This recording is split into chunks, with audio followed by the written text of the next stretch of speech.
Ja,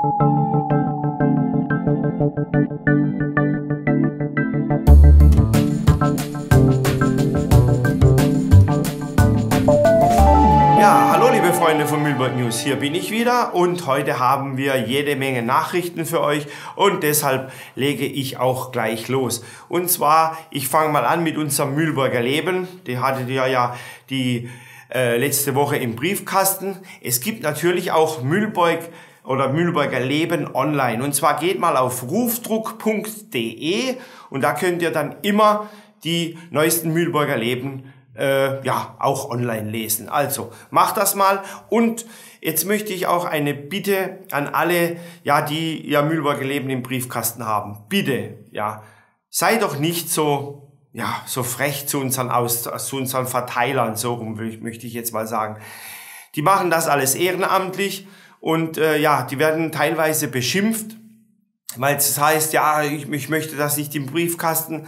Es ist ein Infoblättchen für Mühlberg, also bitte habt einfach Verständnis dafür, ja? Vielen Dank. So, und jetzt geht's gleich los mit den Nachrichten. Also, es geht los, Schadstoffmobil ist wieder unterwegs. Für die Experten der mobilen Schadstoffsammlung des Amtes für Abfallwirtschaft, also dieses Schadstoffmobil, neigt sich die Winterpause ihrem Ende entgegen. Zum Auftakt ihrer Rundtour 2015 durch die Karlsruher Stadtteile stehen sie am Dienstag, 10. Februar ab 15:30 Uhr für eine Stunde in Neureuth auf dem Festplatz an der Kreuzung der Unterfeld mit der Teutsch-Neureuther Straße. Und ab dem 3. März beginnt dann der wöchentliche Rhythmus mit 4 bis 6 Stadtteilen, die dienstags und donnerstags sowie manchmal auch samstags angefahren werden. Wie immer, weitere Auskünfte einfach ins Internet und karlsruhe.de, da steht alles. Dann könnt ihr auch nachlesen, wann das Schadstoffmobil nach Mühlberg kommt. So, jetzt gehen wir mal ein bisschen wieder in den Fasching rein und zwar Öffnungszeiten am Rosenmontag. Also am Rosenmontag, 16. Februar, öffnet das Fächerbad bereits um 11 Uhr und die Schwimmhalle und die Sauna genauso. Am Fastnachtsdienstag, also 17. Februar, hat die Schwimmhalle wie gewohnt von 6 bis 23 Uhr und das Saunaparadies von 9 bis 23 Uhr geöffnet. Auf ein besonderes Narrenprogramm haben sie verzichtet dieses Jahr, das Fächerbad, warum auch immer. Aber die beliebten Spieltage im Fächerbad finden in den Ferienwochen von Mittwoch 18. Februar bis Freitag 20. Februar jeweils von 14 bis 16 Uhr statt. Genau. So, und weiter geht's. Wir haben noch eine Änderung und zwar die Abholung von der Müllabfuhr. Bei der Müllabfuhr kommt es in der Fastnachtswoche zu Verschiebungen bei den Abholzeiten, weil die Müllwerke am Fastnachtsdienstags keine Tonnen leeren. Dies gilt nicht für die Abfuhr in den meisten Ortsteilen. Die Termine der Abholung Grötzingen, Hohenwettersbach, Wettersbach und Wohlfahrtsweiher bleiben komplett unverändert und in Neureuth hingegen verschiebt sich der Abholtag für Wertstoffe und Restmüll für den Fastnachtsdienstag auf den Aschermittwoch. Naja gut, ein Tag, das geht. Haben wir keine Probleme. Ja, und dann haben wir eine Narrenkarte. Und zwar die Narrenkarte am Fastnacht sicher, bequem und preiswert unterwegs, heißt es so schön auf karlsruhe.de. Also, für die närrischen Hochtage hält der Karlsruher Verkehrsbund, KVV, wieder ein besonderer Kundenangebot bereit. Ja, mit der Narrenkarte können bis zu 5 Personen die Fastnachtszeit voll auskosten und dabei bequem und sicher zum Umzug, Büttenabend oder den Rosenmontagsball fahren. 7 Tage lang vom 12. Februar, also schmutziger Donnerstag, bis 18. Februar, Aschermittwoch, ist die Sonderfahrkarte täglich von 9 bis 6 Uhr am Morgen des Folgetages gültig. Eingesetzt werden kann sie für beliebig viele Fahrten im gesamten KVV-Netz. Der Preis beträgt 23 Euro. Geht doch, ja, also ich finde es ist schon preiswert.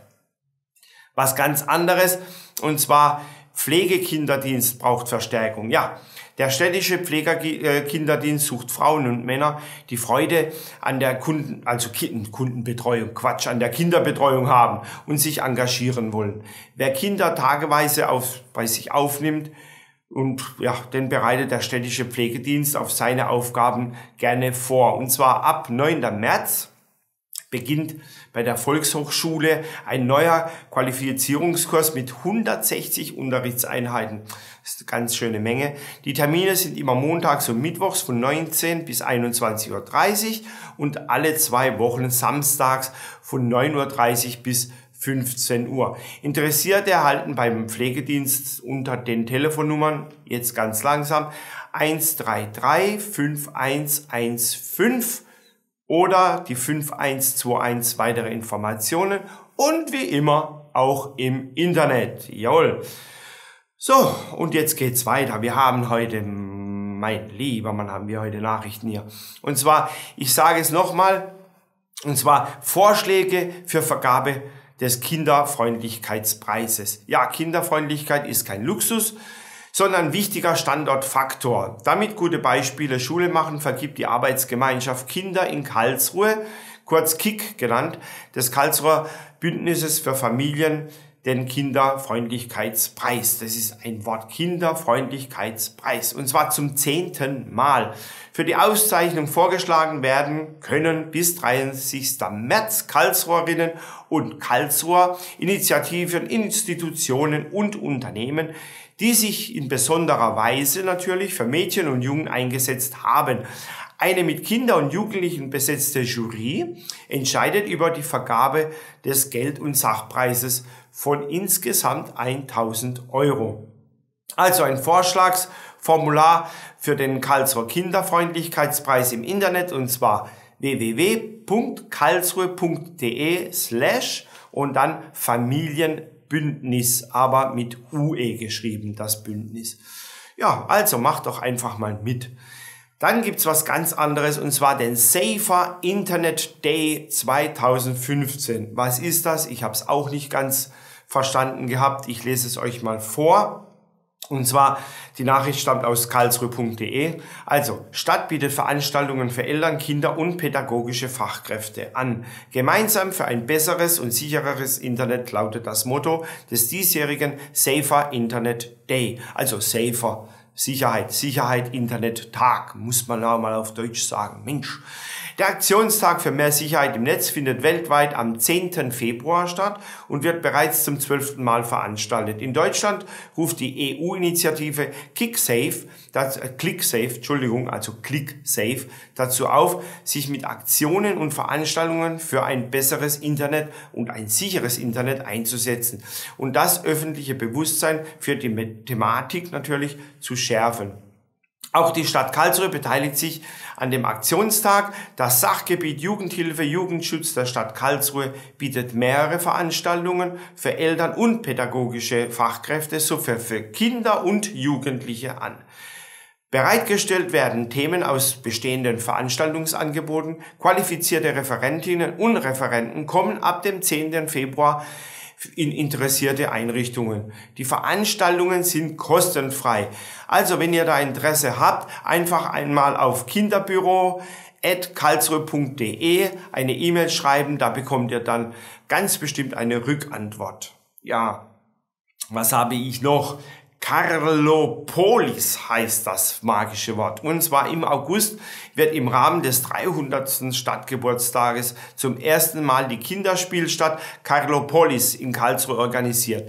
2 Wochen lang werden insgesamt 500 Kinder zwischen 8 und 13 Jahren aus dem Karlsruher Schlossgarten eine pulsierende City gestalten. Mit allem, was zu seinem lebhaften und vielfältigen Stadt dazugehört.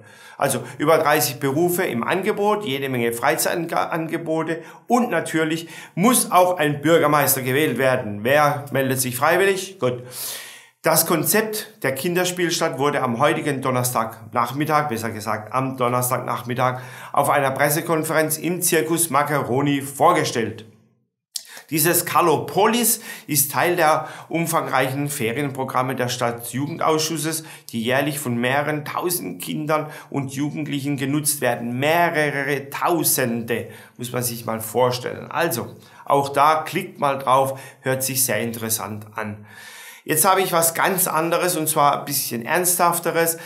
Muss auch mal sein, und zwar die Telefonseelsorge. Ja, da haben wir mal recherchiert. Also, Telefonseelsorge, wir haben ganz viele Menschen, die ja alleine und einsam sind und die benötigen manchmal Hilfe, trauen sich aber nicht und dafür ist auch diese Telefonseelsorge da.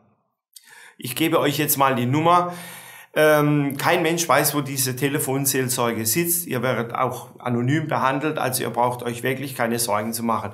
Die Nummer ist auch eine kostenfreie Nummer 0800 111 0111 oder 0800 die 111 0222. Das ist die Telefonseelsorge ja auch für Karlsruhe. Also wenn ihr Probleme habt und ihr meint, ihr seid allein und wisst nicht, bitte dort anrufen. Die helfen euch ganz bestimmt. Auch wenn ihr nur jemand zum Reden braucht, bitte dort anrufen. Ja, okay. Was ganz anderes, ein Sport. Und zwar kennt ihr Vincent Feigenbutz, den kennt ihr bestimmt. Und zwar, das ist ein toller Boxer und der wurde zum Sportler des Jahres nominiert. Am 14. März 2015 werden im Karlsruher Kongresszentrum, genauer im Weinbrennersaal, die Preise für den Karlsruher Sportler des Jahres vergeben.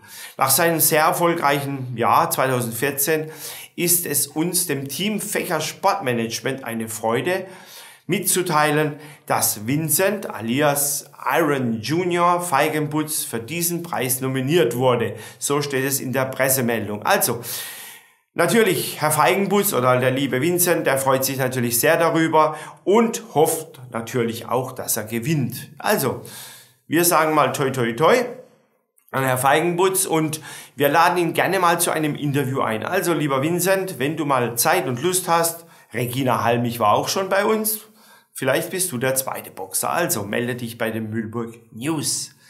Ja, was habe ich noch? Jetzt habe ich mal ganz kurz, und zwar den Stadtgeburtstag. Der Bürgerverein Mühlburg ist gewappnet. Wir sind bereit. Und hinter mir seht ihr jetzt mal die schönen Bilder vom Bürgerverein und von den einzelnen Mitgliedern.